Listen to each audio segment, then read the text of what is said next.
Hello everyone, welcome back. My name is Joe, and today I'm going to show you my 1970s Marshall combo.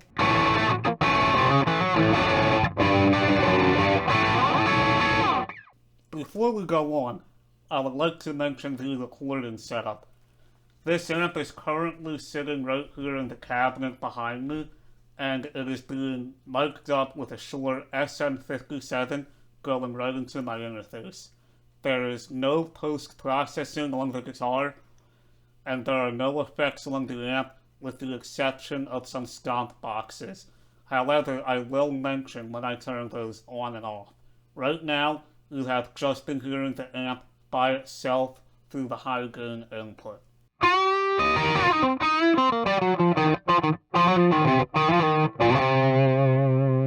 So what is this thing?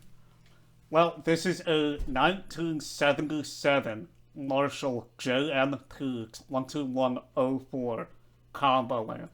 It is the combo of the popular 2204 head. These were 50-watt amps that came loaded with Celestian greenbacks.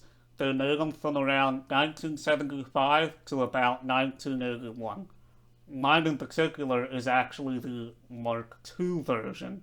One of the interesting things about my amp is the speakers. Although they are Celestians, they are actually made by Marshall, which is why they don't have the typical logo on the back. However, they are in fact the G1265s, and the way you can tell is the model number stamped on the speaker. The model number is T1221. That is the model of the Celestian G1265 greenback. Boy, let me tell you, these speakers with this amp sound absolutely amazing.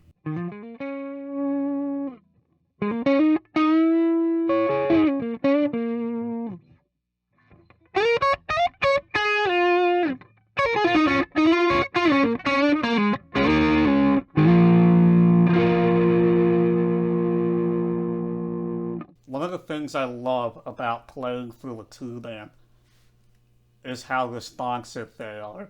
Plugins and amp emulations have come a long way, and they continue to get better and better. However, there is something about the way a tube amp reacts to your playing that still feels different, especially when you put it with real tube distortion.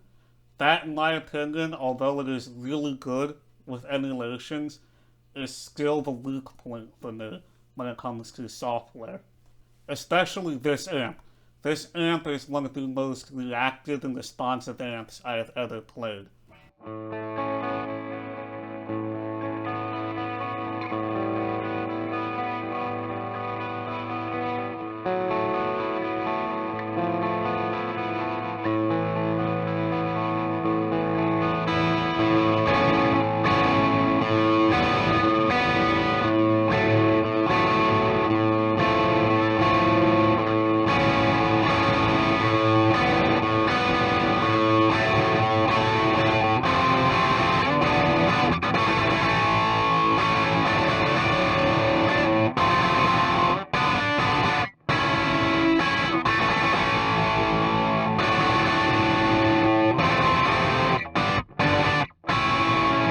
Did I also mention how loud this thing is?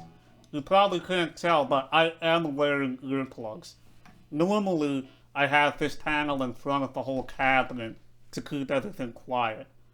And even with the panel in front, it still shakes the room. One of my favorite things to do is to put a tube screener in front, with the gain all the way down, but the level all the way up. All this does is tighten up the low end a little bit, and it just pushes the amp a little harder. It's worth mentioning I do not have the gain on the amp all the way cranked up.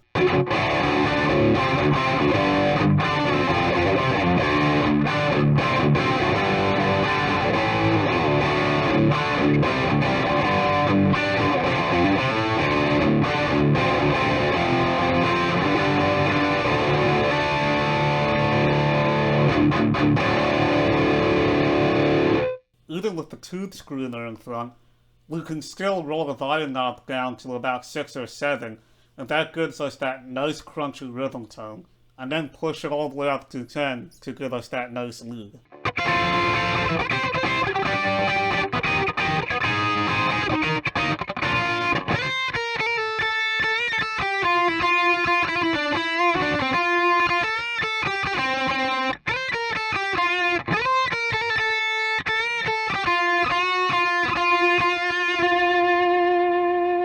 Bonus points to whoever names that song.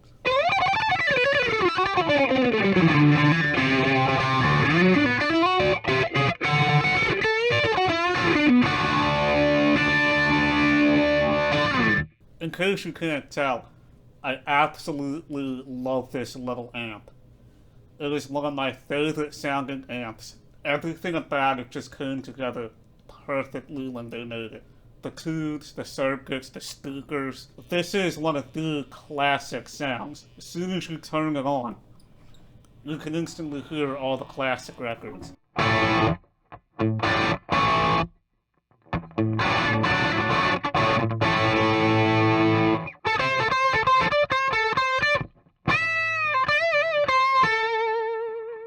I know a lot of those guys also used other amps as well. However, all the classic players at some point or another played through a Marshall. So, is it worth tracking down one of these old amps in 2024? Well, on the one hand, yes.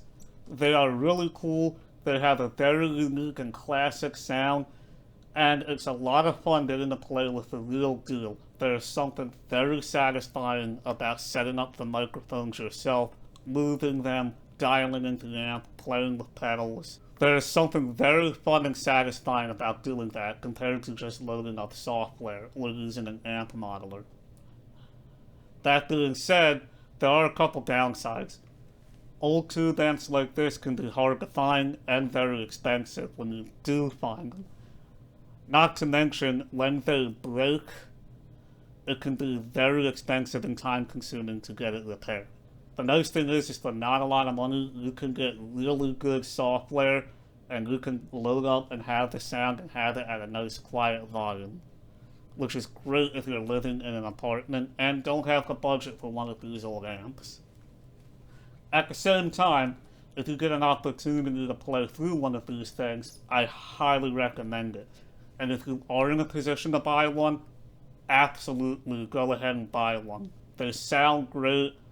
Even though they're big, they are still a combo, so they're a little easier to store than a full head and cab.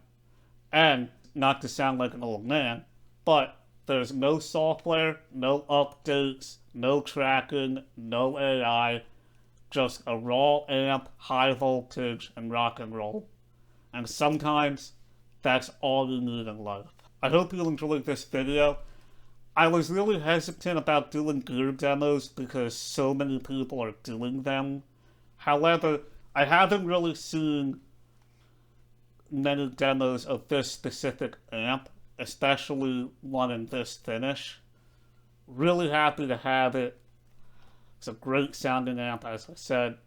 If you can find one, I highly recommend. It is the Marshall JMP 2104. Thank you for watching, and I will see you all next time.